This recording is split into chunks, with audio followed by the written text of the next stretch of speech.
మన ప్రభువును రక్షకుడైన యేసుక్రీస్తు నామములో అందరికీ శుభాలు వందనం తెలియజేస్తాను. ప్రియులారా, అందరూ బాగున్నారు కదా? చూడండి, ఈ దినములకి ఏర్పాటు చేయబడిన లేఖన భాగం చూసినట్లయితే లూకాసు వార్త 10వ అధ్యాయం 25వ వచనం చూద్దాం. ఇదిగో, ఒకప్పుడు ధర్మశాస్త్రోపదేశకుడు లేచి, బోధకుడా, నిత్య జీవములకు వాసుడగుటకు నేనేమి చేయవల్లని ఆయనను శోధించు అడిగాను. అందుకు ఆయన, ధర్మశాస్త్రం అందేమి రాయబడి ఉన్నది, నీవేమి చదువుతున్నావని అతను అడుగగా, అతడు, నీ దేవుడైన ప్రభువుని నీ పూర్ణ హృదయంతో, నీ పూర్ణ మనసుతో, నీ పూర్ణ శక్తితోనూ, పూర్ణ వివేకంతో ప్రేమింపవలననియు, నిన్ను వల్ల నీ పొరుగువారిని ప్రేమింపవలనని వ్రాయబడి ఉండదని చెప్పాను. అందుకు ఆయన, నీవు సరిగా ఉత్తరం ఇచ్చేటివి, అలాగ చేయము, అప్పుడు జీవించేదమని అతనితో చెప్పాను. ప్రార్థన చేస్తున్నాం. పరిశుద్ధ ప్రేమ గల తండ్రి, నీ పరిశుద్ధ పదం స్తుతం దేవా ప్రభా. తండ్రి, ఇంతకున్నాయి ప్రభా. తండ్రి, మమ్మల్ని సజీవులుగా ఉంచిన విధానం బట్టినైనా మీకు వందనం తెలియజేసుకుంటున్నాం తండ్రి. గడిచిన వారం నుండి ప్రభా, ఈ వారం వరకు తండ్రి మమ్మల్ని సజీవులుగా ఉంచినాయన ప్రభా. తండ్రి, మీ సన్నిధిలో నిలువబెట్టినాయన ప్రభా. నీ వాక్యం ధ్యానించుకుంటున్నాయన ప్రభా. మాకు మీరు ఇచ్చిన ఈ తరుణం బట్టి నాన్న మీకు వేలాది వందనం తెలియజేసుకుంటున్నాం ప్రభా. వాక్యం ధ్యానించుకుంటుంటే మీరు మాతో ఉండండి నాయన ప్రభా. నన్ను నీ సులువుతాకు మరుగుపరచాడు నాయన ప్రభా. నన్నోటిని బొరగా సాధారణంగా వాడుకున్నామని మా ప్రభా నేసి అందరి సుమారు విధంగా వాడుకుంటున్నాం తండ్రి. ఆమేన్. ఇక్కడ చూసినట్లయితే ధర్మశాస్త్రోపదేశకుడు ప్రభుని శోధిస్తూ అడుగుతున్నాడు. ఏమని ఏమని అడుగుతున్నాడు? నిత్య జీవములకు వారసులకు నేనేమి చేయవలను అని అన్నప్పుడు, అందుకైనా ధర్మశాస్త్రం అందేమి వ్రాయబడి ఉన్నది, నీవేమి చదువుతున్నావని అడుగుగా, అతడు, నీ దేవుడైన ప్రభువును నీ పూర్ణ హృదయంతో, పూర్ణ మనసుతో, పూర్ణ వివేకంతో ప్రేమింపవలననియు, నిన్ను వల్ల నీ పొరుగువారిని ప్రేమింపవలని వ్రాయబడి ఉందని చెప్పాను. అందుకని నీవు సరిగా ఉత్తరం ఇచ్చేటివి. ప్రభు అంటున్నారు, నీవు సరిగా ఉత్తరం ఇచ్చేటివి, అలాగూ చేయము, అప్పుడు జీవించదవని అతనితో చెప్పాను. అయితే తాను నీతిమంతుడైనట్లు కనబరుచుకొన కోరి అతడు, అవును కానీ నా పొరుగువాడెవడని యేసుని అడిగాను. అందుకు యేసు చిన్న ఉపమానం ఇక్కడ చెప్తున్నట్లు చూస్తున్నాం మనం 30వ వచనంలో. అందుకు యేసు ఇట్లా విన్నాం. ఈరోజు మన అంశం ఏంటంటే, నీవును వెళ్ళి అలాగూ చేయము అంశం. ఒక మనుషుడు యెరూషలేము నుండి ఎరికోకు దిగి వెళ్తున్నాడు. ఎరికోకు దిగి వెళ్తున్నప్పుడు దొంగల చేతికి చిక్కాడు. దొంగల చేతికి చిక్కినప్పుడు ఏమైంది? వారు అతన్ని కొట్టి, అతని బట్టలు దోచుకొని అతను కొట్టి ప్రాణంతో విడిచిపోయేది. అప్పుడు ఒక యాజకుడు ఆ త్రోవన వెళ్ళి తడిస్తాను. అతను చూసి ప్రక్కగా పోయాను. ఆ పడిపోయిన వాడిని చూసి యాజకుడు చూశాడు కానీ ప్రక్కగా పోయాడు. అదే విధంగా లేవీయుడు కూడా చూశాడు, అతను కూడా ప్రక్కగానే పోయాడు. అలాగనే ఆ చోటికి వచ్చి ప్రక్కగా పోయాను. అయితే ఒక సమరయుడు ప్రయాణమైపోవచ్చు అతను పడి ఉన్న చోటికి వచ్చి, ఒక సమరయుడు, యాజకుడు పట్టించుకోలేదు, లేవీయుడు పట్టించుకోలేదు. కానీ అయితే ఇక్కడ సమరయుడు ప్రయాణమైపోవచ్చు అతను పడి ఉన్న చోటికి వచ్చి అతన్ని చూసి అతని మీద జాలిపడి దగ్గరికి పోయి నూనెయు ద్రాక్షారసమును పోసి అతని గాయములను కట్టి తన వాహనం మీద ఎక్కించి ఒక పూట కోళ్ళ వాని ఇంటికి తీసుకొని పోయి అతన్ని పరామర్శించాను.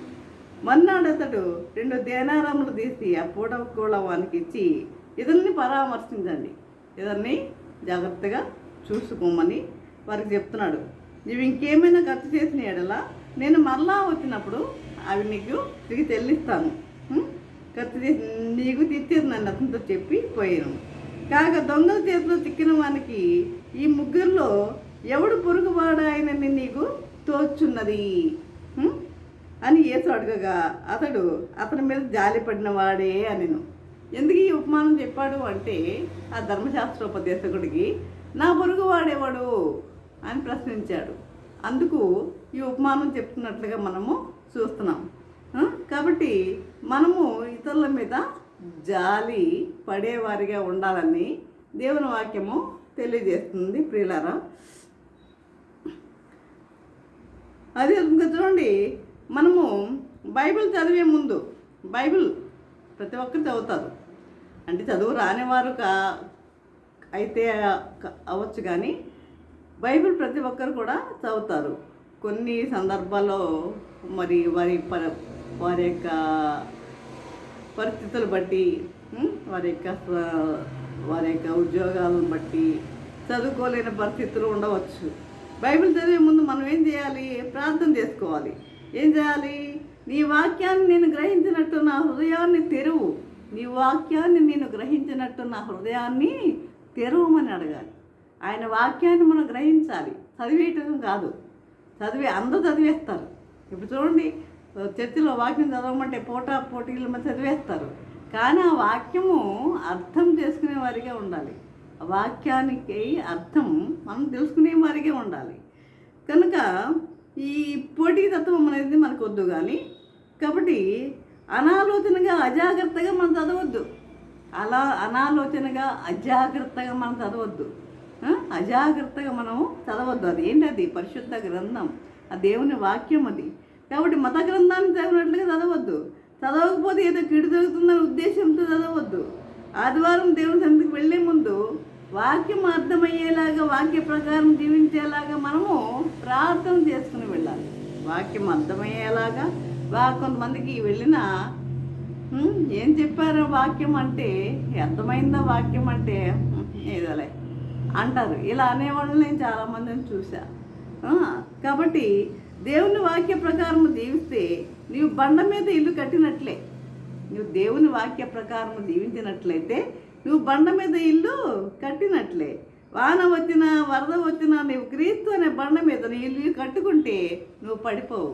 వాన వచ్చినా వరద వచ్చినా నువ్వు క్రీస్తు అనే బండ మీద నీ ఇల్లు కట్టుకుంటే నీవు పడిపోవు. ప్రియులరా, ఇద్దరు స్నేహితులు ఉండేవారు. వారిలో ఒకరు విదేశాల్లో ఉంటున్నారు. ఒకరు స్వదేశంలో ఉన్న తన మిత్రునికి డబ్బు పంపించి ఒక ఇల్లు కట్టమని అడిగాడు. ఒక విదేశాల్లో ఉన్న ఒక అతను ఈ స్వదేశంలో ఉన్న అతన్ని ఇల్లు కట్టమని అడిగాడు డబ్బు పంపించి. ఈ స్నేహితుడు ఏం చేశాడు? ఈ డబ్బంతా తీసుకొని ఈ నాసిరకం సామాగ్రితో ఇల్లు కట్టి మిగిలిన డబ్బంతా ఏం చేశాడు? సహా తీసుకున్నాడు. కనుక ఇల్లు పూర్తయింది. గృహప్రవేశానికి విదేశాల నుండి ఆ స్నేహితుడు వచ్చాడు. స్నేహితులు వచ్చారు, బంధువులు వచ్చారు, అందరూ వచ్చారు.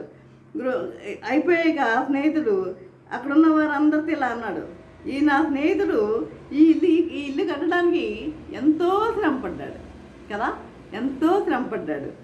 కనుక ఈ ఇల్లు ఆయనకు బహుమతిగా ఇచ్చేస్తున్నాను అన్నాడు. అప్పుడు చూడండి, ఆ కట్టినవాడు మనసు ఎలా ఉంటుందో ఒకసారి అర్థం చేసుకోండి. ఈ ఇల్లు బహుమతిగా ఇచ్చేస్తున్నాను అన్నాడు. ఎందుకు? అది వాన వస్తే పడిపోయేలా కట్టాడు, వరద వస్తే పడిపోయేలా కట్టాడు, నాసిరకం సిమెంట్తో కట్టాడు, నాసిరకం సామాగ్రితో కట్టాడు. అంటే ఏంటి? ఆ ఇల్లు నాది కాదు, నా స్నేహితుడిది అని. అంటే తనకే అనుకుంటే ఇంకా ఎక్కువగా మంచి సామాగ్రితో కట్టుకునేవాడే, కానీ తనకు కాదు అనుకున్నాడు. కానీ ఆ స్నేహితుడు ఏం చేశాడు? మంచి హృదయం గల ఆ స్నేహితుడు ఏం చేశాడు? ఈ ఇల్లు తనకి ఇచ్చేస్తున్నాను, నా స్నేహితునికి ఇచ్చేస్తున్నాను అన్నాడు.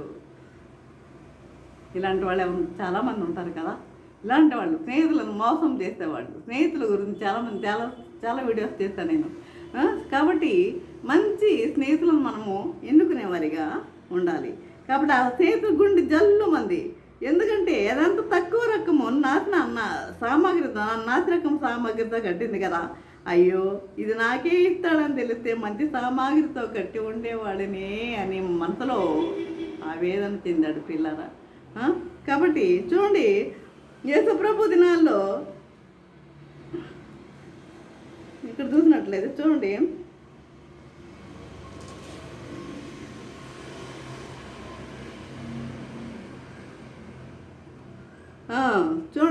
మనం ఆయన ప్రార్థన చేయడానికి మార్క్స్ వార్త మార్క్స్ వార్త 16వ అధ్యాయం అనుకుంటా. అయితే ఆయన ఉదయాన్నే ఇంకా చీకటి ఉండగానే లేచి వెళ్ళి ఒలీవల కొండకు వెళ్ళి ఆయన ప్రార్థించేవాడు, మోకరించి ప్రార్థించేవాడు. ఇంకా చీకటి ఉండగానే. మరి మన ప్రార్థనా జీవితం ఎలా ఉన్నది? మన ప్రార్థనా జీవితం ఎలా ఉన్నది? ఉదయాన్నే లేచి మనం దేవునికి మనము ప్రార్థించేవారిగా ఉన్నామా? దేవుణ్ణి మరి మనకు కావాల్సిన ఈవులను మనం అడిగేవారిగా ఉన్నామా? కాబట్టి చూడండి, ప్రార్థనలో సోమరితనము అలవాటు చేసుకునవద్దు. ప్రార్థనలో సోమరితనము అలవాటు చేసుకునవద్దు. కొందరు మంచం మీదే మోకరించి ప్రార్థన చేసేస్తారు, మంచం మీదే. అది పద్ధతి కాదు. అలాంటప్పుడు నిద్ర తప్ప ప్రార్థన రాదు. సోమరితనము కూడా ఏంటిది? పాపమే. సోమరితనం కూడా పాపమే. ప్రార్థన అంటే కునికి పాటలు పాడడం కాదు. దేవుడు నీకు మోకాళ్ళలో బలం ఇచ్చినప్పుడు మోకరించి ప్రార్థించు.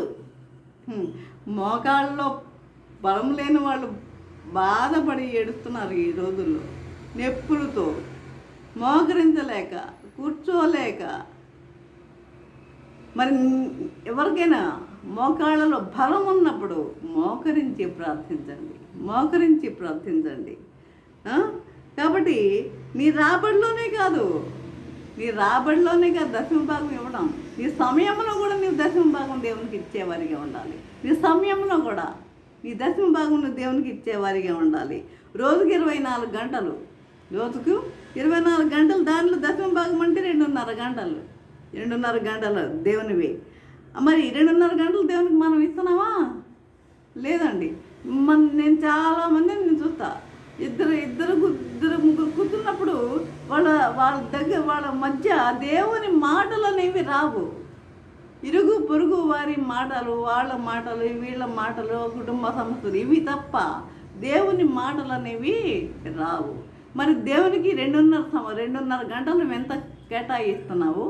ఒకసారి ఎవరికి వారు ఆత్మ పరిశీలన చేసుకోవాలి.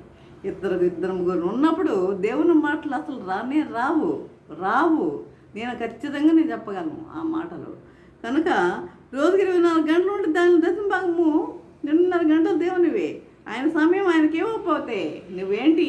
దొంగవే, జాగ్రత్త. అలాంటప్పుడు ఇద్దరు ఉన్నప్పుడు ఇంకొక వ్యక్తి చేరకూడదు. అసలు 2-3 చేరొద్దు. అసలు అది ముసలమ్మ ముచ్చట్లు అసలు వద్దు, మానివేయాలి. ఆ సమయం దేవునికి కేటాయించేవారిగా ఉండాలి.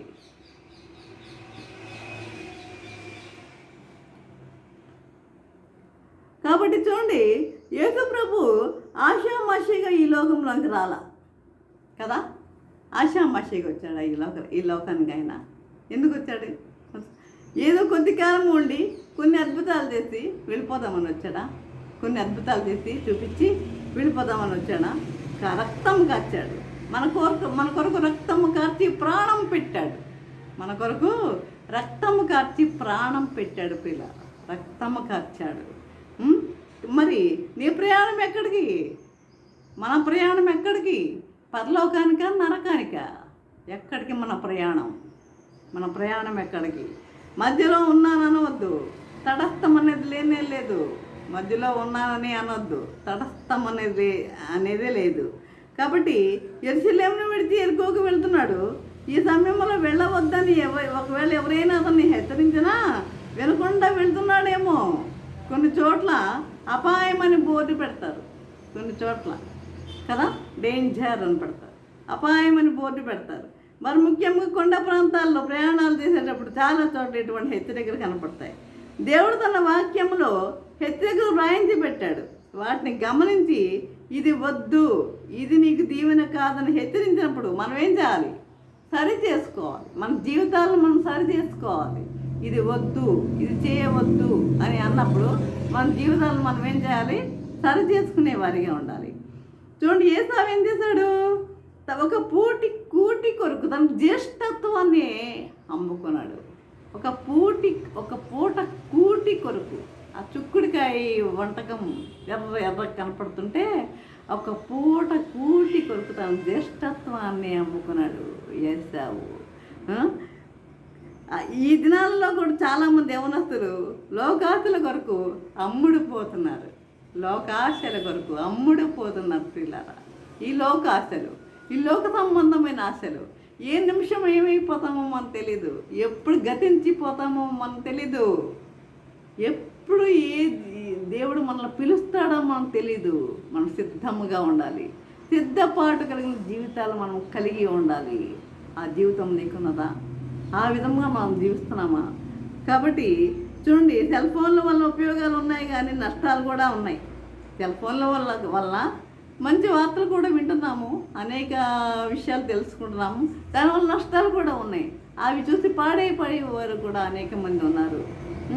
కాబట్టి చాలామందికి ఆదివారం అంటే ఏంటి? హాలిడే. చాలామందికి హాలిడే. అబ్బా ఈరోజు చాలాసేపు నిద్రపోవాలనుకుంటారు. హాలిడే కాదు. ఈ ఆదివారం అంటే హాలిడే. ఆదివారం అంటే హోలీడే. ఆదివారం అంటే ఏంటి? హోలీడే. హోలీడే, పవిత్రమైన రోజు. పవిత్రమైన రోజు మనకి. కాబట్టి దేవుని సన్నిధిలో గడపవలసిన దినము, సేవ చేయవలసిన దినము. ఎత్తుగా ఉన్న స్థలము నుండి క్రిందకు దిగుతున్నాడు. ఎవరు? యెరూషలేము నుండి యెరికోకి దిగుతున్నాడు. యెరికో శాపగ్రస్తమైన పట్టణం అది. యెరికో పవిత్రమైన స్థలం, కొండల మీద ఉన్న స్థలం. అక్కడ నుండి యెరికోకి యెరికో పట్టణానికి దిగుతున్నాడు. కాబట్టి ఎత్తుగా ఉన్న స్థలం నుండి కిందకి దిగి వెళ్ళిపోతున్నాడు. ఆత్మ జీవితంలో పైకి వెళ్ళాలే కానీ కిందకి వెళ్ళొద్దు. ఆత్మ జీవితంలో పైకి వెళ్ళాలే కానీ కిందకి వెళ్ళొద్దు.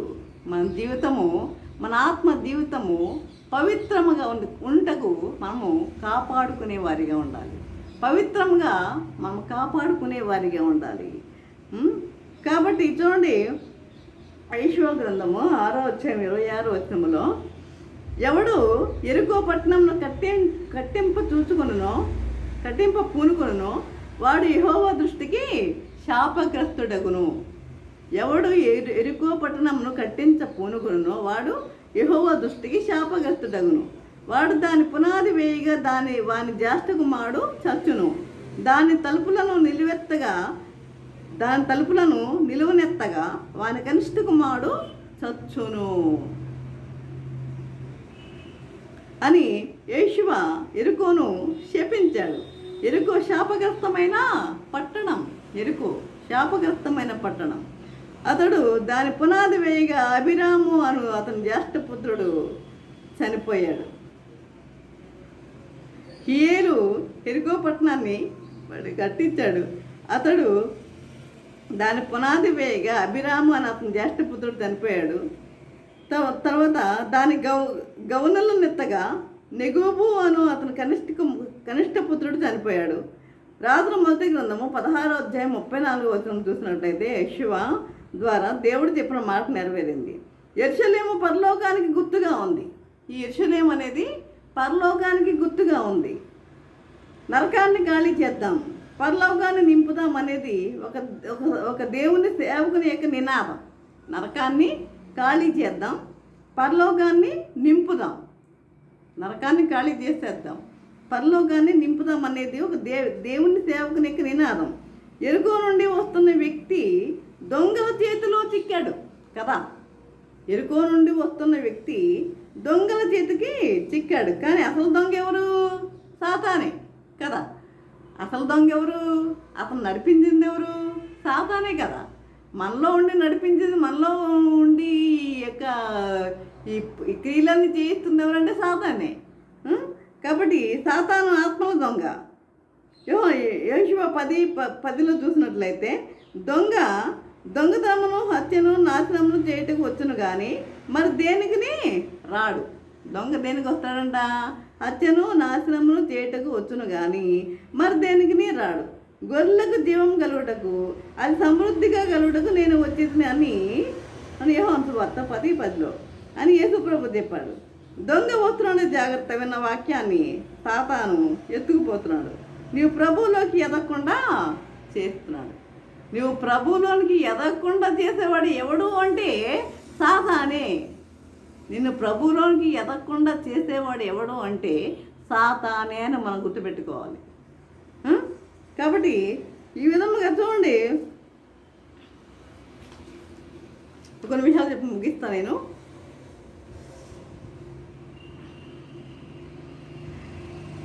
మన దేశం యొక్క సువార్త బాధ్యత మన మీద ఉంది, ఉందా లేదా? మన దేశం యొక్క సువార్త బాధ్యత ఎవరి మీద ఉంది? మన మీదే ఉంది. మనమే. ఇంతకుముందు మిషనరీలు వచ్చారు, అనేకమైన సతీ సహగమనం అని రకరకాలుగా మరి విలియం కేరీ 40 భాషల్లో మరి బైబిల్ని ఈరోజు బైబిల్ మన చేతిలో ఉన్నది అంటే ఆయన యొక్క కృషియే. కాబట్టి అనేక మంది మిషనరీలు వచ్చారు, కానీ ఇప్పుడు వాళ్ళు రావట్లేదు. కాబట్టి మన సువార్తను ప్రకటించే బాధ్యత ఎవరి మీద ఉందంటే మన మీదే ఉంది. పూర్వకాల విదేశాల నుండి మిషనరీలు వచ్చి మన దేశంలో ఏం చేశారు? సువార్త అందించారు. వాళ్ళు సువార్త అందించారు. ఇప్పుడు వారు లేరు. వారు ఉన్నారా? లేరు. కాబట్టి లేరు కనుక మన ప్రజలకు సువార్తను అందించే బాధ్యత ఎవరిదంటే మనదే. కానీ మనం ఏం చేస్తున్నాం? వెనక్కి వెళ్తున్నాం. సువార్తను ప్రకటించడానికి ముందుకు రాలేక వెనక్కి వెళ్ళిపోతున్నాం ప్రియులారా. మిషనరీలు మారుమూల ప్రాంతాలకు వెళ్తున్నారు, సువార్తను అందిస్తున్నారు. గ్రామాలు దత్తత తీసుకోవాలి. మనం మన దేశానికి సువార్తను అందించగలమని నిరూపించాలి. యేసు లేకుండా మనుషులు బ్రతుకుతున్నారు. యేసు లేకుండా మనుషులు ఏం చేస్తున్నారు? బ్రతుకుతున్నారు. యేసు లేకుండా.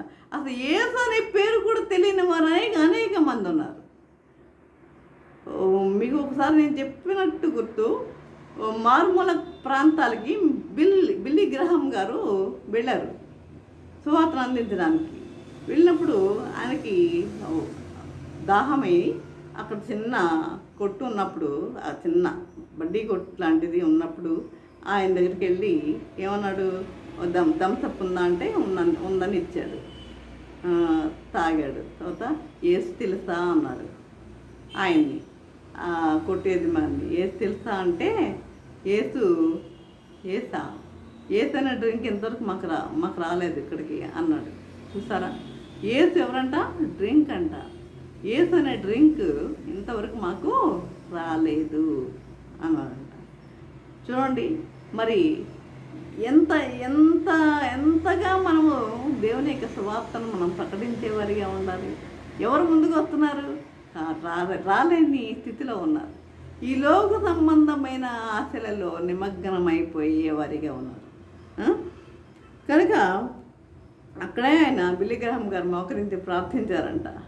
ఆయనకి చెప్పారంట సువార్తను. అయ్యా, యేసు డ్రింకు కాదు, ఆయన మన దేశానికి వచ్చి మరి మన కొరకు ఆయన రక్తం చెందించాడు అని ఆయన సువార్తను తెలియజేశారంట.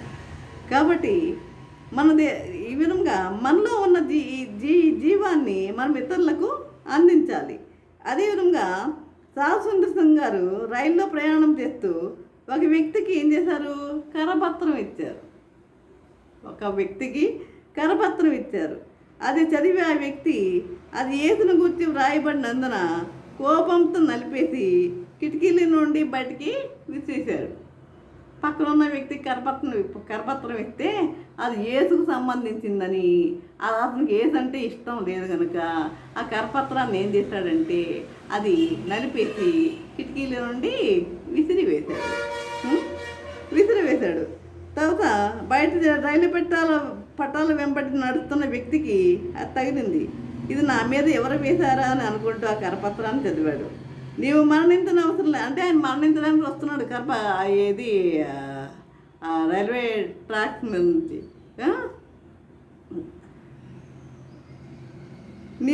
నీవు మరణించిన అవసరం లేదు, యేసు నీ కోసం మరణించాడని దాని మీద వ్రాయబడి ఉన్నది. ఆ వ్యక్తి ఎన్నో సమస్యలతో జీవితం మీద విరక్తి చెంది ఆత్మహత్య చేసుకోవాలని అనుకుంటున్నాడు. ఇది చదివేసరికి అతనికి చాలా ఆశ్చర్యం వేసింది. అతను పోవాలనే ఉద్దేశంతో రైల్వే ట్రాక్ దగ్గరికి వచ్చాడు. కానీ ఈ చదివిన తర్వాత యేసు నీ కొరకు మరణించాడు, నువ్వు మరణించిన అవసరం లేదు.